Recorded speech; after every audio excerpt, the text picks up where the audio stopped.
Davi, você apresenta o próximo painel ou eu apresento? O próximo painel é o da... Nós temos aqui o da Manuela, né? Exatamente. Isso. Você pode fazer a apresentação da Manuela? Sim, sim, claro, né? No próximo painel nós vamos apresentar, né, o tema o Conselho Profissional, Transparência, Inovação e Estratégias. Aí talvez a gente tenha a oportunidade de discutir um pouco mais o que nós estamos fazendo, né? A nossa palestrante é a presidente do Fórum Rio de Janeiro, Manuela Dolinski, professora associada da Faculdade de Nutrição da Universidade Federal Fluminense, presidente do Conselho Regional de Nutrição 4, Rio de Janeiro, Conselho Regional de Nutrição e do Fórum também do Rio de Janeiro. É a nossa presidente, então eu passo a palavra para a Manuela, desde já agradecendo pela participação de todos, a contribuição de todos, mantendo o fórum aberto aqui para vocês postarem os seus questionamentos, ok? Muito obrigada, Esther. É um prazer estar aqui, né? A gente vai abrir um pouco mais para debate e, na verdade, eu trouxe uma proposta de um material para que a gente possa seguir ali alguns tópicos, né? Como professora que sou, poderia ser diferente, né? Mas aqui a gente reúne algumas considerações importantes. Só um momentinho, deixa eu botar aqui. Então, a proposta, né, como a Esther falou, eu estou presidente do Fórum RJ, é um fórum recém-criado, a gente vai falar melhor sobre ele hoje, e sou presidente também do Conselho Regional de Nutricionistas da 4ª Região e professora da UF, né? Então, a gente vem assim, antes da gente começar propriamente a apresentação, né, eu queria fazer um depoimento pessoal, né, e dizer que eu sou nutricionista há décadas, né? Assim, eu falo que eu me formei precocemente, né? Não sou velha, não. Mas brincadeiras à parte, né? Já vai para quase 3 décadas que eu sou nutricionista, né? Trabalhei em iniciativa privada, trabalhei em universidade privada e estou há 12 anos na UF, né? E não sabia efetivamente o papel do conselho profissional, né? Então, eu queria aqui registrar e ilustrar, né? Que esse conhecimento, ele só veio, essa experiência, ela só veio para mim quando eu fui, então, inserida dentro de um conselho profissional, né? Então, fico aqui, a gente tem um projeto muito interessante, né, de parceria com a universidade, que é o projeto Embaixador, depois a gente pode discutir sobre ele, mas fica aqui o meu registro de que a gente precisa, efetivamente, se aproximar das universidades, né, e trazer esse formando para a realidade dos conselhos, para que efetivamente ele possa compreender seu papel, tá? Então, a proposta aqui é que a gente discuta aí o conselho profissional, focando a questão da transparência, inovação e estratégia. Mas eu não poderia me furtar de traçar um breve histórico, né, mostrando que a regulamentação das profissões é uma luta das categorias profissionais. Eu faço aqui um registro no tocante ao nutricionista, mas eu tenho certeza que isso cabe a todas as categorias profissionais. Todas elas lutaram pela regulamentação. Isso é uma conquista dessas categorias, né? E, de fato, né, nós temos atualmente quase 2.700 ocupações no nosso país, das quais 68 são profissões regulamentadas, dentre as quais apenas 30 têm conselhos profissionais. Ou seja, ter um conselho profissional efetivamente é um privilégio, né? É um privilégio e a gente vai aqui discorrer o porquê, né? O porquê seria esse privilégio. Mas antes disso, eu queria registrar aí o surgimento desses diferentes conselhos profissionais, né? Então, a gente começa lá com ordens, conselhos ou ordens, a gente começa com a OAB lá na década de 30, já mencionada aí pelo Molon, e temos aí os conselhos mais recentes, seja por desdobramento de outros conselhos, né, como a educação física, próprio Conselho de Arquitetura e Urbanismo, né? Então, todos eles tiveram essa história de luta por regulamentação e instituição de ordens ou conselhos profissionais, né? E não posso deixar também de reforçar aqui essa diferença entre conselho, associação e sindicato, que eu tenho certeza que isso é uma constante dúvida, uma constante confusão no papel das diferentes entidades de classe, né? A gente sabe muito bem que os conselhos, eles regulam, eles orientam, eles fiscalizam essa atividade profissional pautado ali num código de ética, né? E por isso é obrigatório que esse profissional seja registrado, quer seja pessoa física ou jurídica.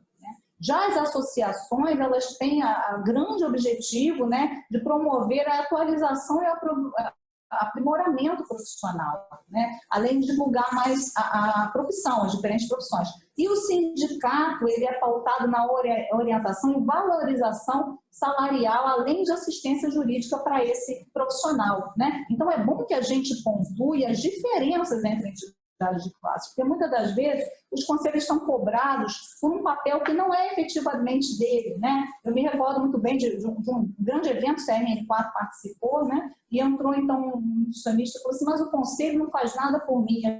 A gente continuou na conversa, perguntei, mas o que ele não faz? Ele não oferece cursos de especialização. Eu falei, mas isso é função da associação. Ele não faz nada pelo meu salário. Isso é função do sindicato, né? Embora o conselho atue indiretamente na promoção da educação continuada, a gente pode até ilustrar aí a experiência RN4, e também questões salariais, principalmente aí acompanhando concursos públicos, cargos e salários e etc., isso não é uma função dos conselhos efetivamente, né? Então é bom que a gente dê esse norte aí à nossa conversa, né? E, então, qual seria a importância dos conselhos profissionais? A gente já viu a função deles, né? E aí eu queria destacar um material que nós desenvolvemos, né, uma revisão bibliográfica realizada, onde a gente pontua ali a importância dos conselhos profissionais para os profissionais, para o Estado e para a sociedade, que é a temática aqui do nosso encontro, né? Então, é inquestionável que os conselhos, eles zelam pelo prestígio e bom nome da profissão e de seus profissionais. Eles fazem um incentivo contínuo ao aperfeiçoamento técnico-científico desses profissionais, né? Além de valorizarem e representarem essas profissões, fazerem orientação contínua por diversas formas a esses profissionais e principalmente por possibilitarem tomadas de decisões, né? Darem essa base para as grandes tomadas de decisões, quer seja na execução de políticas, de programas, nas esferas tanto públicas quanto privadas. Então, os conselhos, eles protegem esses profissionais, eles prestigiam, eles dão nome a esses profissionais, né? Em relação ao Estado, o conselho tem uma função importante, né? Na verdade, o Estado, ele delega a esses conselhos a função de orientar, fiscalizar e disciplinar, né? E os conselhos, eles detêm essas condições, né, de fiscalizar principalmente esse exercício da atividade, com poder de punição, ele tem poder de polícia, né? E utiliza esse cadastramento desses profissionais, né, para regulamentar essas tomadas de decisões e, principalmente, gente, o Estado, ele conta com os conselhos para fazer essa avaliação técnica e ética dos profissionais, sem que isso onere o Estado, ou seja, não há nenhum dispêndio financeiro para a união de toda a atuação dos conselhos profissionais. Né? E, finalmente, para a sociedade, que importância tem os conselhos para a sociedade? A gente pode aqui dar diversos exemplos, né, de proteção social que os conselhos aí, diferentes profissões conferem à sociedade, zelando pelo interesse público através dessa supervisão qualitativa. O deputado Rogério Correia falava aqui dos interesses privados, né, do lucro. Então, os conselhos, eles não querem lucro, eles não têm lucro, eles não têm objetivo de lucro. O conselho é sinônimo de qualidade, o conselho é um sinônimo de proteção social, né? Então, é o contrário. Ele faz essa supervisão qualitativa, técnica e ética desse exercício profissional, protegendo a sociedade dos maus profissionais. Promove essa melhoria contínua da qualidade desses serviços prestados. Então, o que a gente tem, assim, as profissões, elas surgiram de uma demanda social, né? Então, houve uma demanda social, as profissões iam surgindo. E os conselhos estão ali justamente para proteger essa sociedade dos maus profissionais, como eu falei aqui. Além do combate ao exercício ilegal das profissões, e nós fazemos isso arduamente através das denúncias, né? E nós temos diversas profissões aqui, umas que colocam em risco diretamente a saúde e a vida dos indivíduos e das populações, né? Então, de uma responsabilidade muito grande essa importância social. E antes da gente até passar para a próxima lâmina, eu queria reforçar aqui que houve, o ano passado, sobretudo, uma grande discussão, né? A gente ouvia assim, de alguns políticos que os conselhos profissionais eram uma jabuticaba, ou seja, só existiam no Brasil, né? Só o Brasil tem conselho profissional. Então, nós fizemos um estudo, né? Nós olhamos para o mundo. Como é que acontece no mundo? Tem conselhos profissionais no mundo? Então, isso originou também um material de revisão biográfica que a gente pode disponibilizar depois para vocês, mas, de uma maneira geral, nós temos ordens ou conselhos profissionais em todas essas localidades do mundo. Em diversos países da União Europeia, nos Estados Unidos, no Canadá, na Austrália, na Índia, né? E quem não tem, e aí outro dia a gente conversava com o Dr. Gênio Moraes, né, do Conselhão, né? E ele nos dizia, quem não tem, quer ter. Né? Outro dia ele recebeu aí a visita de chineses que vieram conhecer a dinâmica dos conselhos profissionais para levarem lá para o seu país. Então, isso é uma realidade mundial, isso não é uma jabuticaba brasileira, eu queria pontuar isso aqui. Em relação à atualidade, a gente fala em inovação, estratégia e transparência num contexto de pandemia, né? Eu queria aqui destacar que não tem mais como a gente se situar dentro da organização de um conselho sem pensarmos nesse novo momento, né? Não quero chamar de novo normal porque passou longe do normal, mas esse novo momento que a pandemia da Covid-19 nos impôs, né? Então, nós temos aí novos hábitos sociais, a adoção célere de novas tecnologias, né? O que aconteceria em alguns anos, aconteceu em alguns dias, em alguns casos, em alguns meses. As novas regulamentações que vieram aí para, enfim, darem o respaldo legal para nossas novas atuações, impactos econômicos e sociais não muito favoráveis, né? Se o ano passado a gente já tinha um cenário de fome e miséria no Brasil preocupante, né? A gente não tem ainda nenhum estudo da população pós-pandemia, mas a gente pode imaginar e projetar que efetivamente a pandemia vai nos trazer ainda consequências piores em relação à economia e à sociedade, né? Além do surgimento de novas formas de trabalho. Então, todos os conselhos passaram por esse momento, na verdade, todos os setores passaram por esse momento, todos os trabalhadores, toda a população, enfim, todos passaram por esse momento, né? E aí, em relação à adoção da inovação pelos conselhos, eu resgato aqui uma classificação em grupos de acordo com o tempo para a adoção das inovações que surgem, né? Muito interessante. Então, a gente tem aí os inovadores, os primeiros adeptos, a maioria inicial, a maioria tardia e os retardatários, né? Os inovadores, assim, a minoria da população, 2,5%, os primeiros adeptos e a maioria inicial, somando um maior número aí de indivíduos ou organizações. Eu arriscaria afirmar aqui que os conselhos profissionais estão entre os primeiros adeptos e a maioria inicial. Eu não tenho a menor dúvida da nossa evolução em relação à inovação tecnológica, apesar de toda, enfim, toda abalo de estrutura econômica, sobretudo, né, que a gente teve um impacto, ainda está colhendo aí um impacto na nossa economia muito grande, né? Mas, de todo modo, sem dúvida nenhuma, os conselhos profissionais eles ficam ali dentre os primeiros adeptos, a maioria inicial, na adoção de uma inovação nesse sentido, né? Então, nesse contexto, eu queria registrar assim, a presença e a atuação do Fórum RJ, né? Não poderia me furtar aqui de fazer um breve histórico, né? Nós, na verdade, assumimos lá no CRN4, a nossa gestão Renova, assumiu em julho de 2019, já em agosto a gente fez um resgate do chamado conselhinho, né?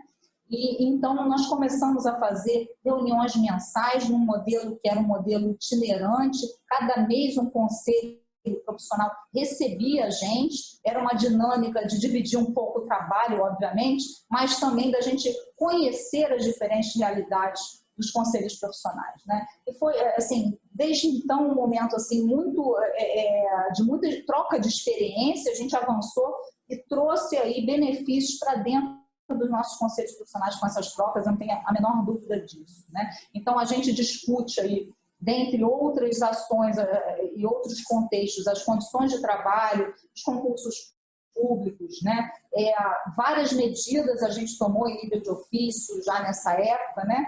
E como a pandemia o que aconteceu, o lado bom, né, se é que a gente pode dizer assim, nós passamos a ter reuniões semanais, isso deu uma celeridade ao nosso processo de legalização.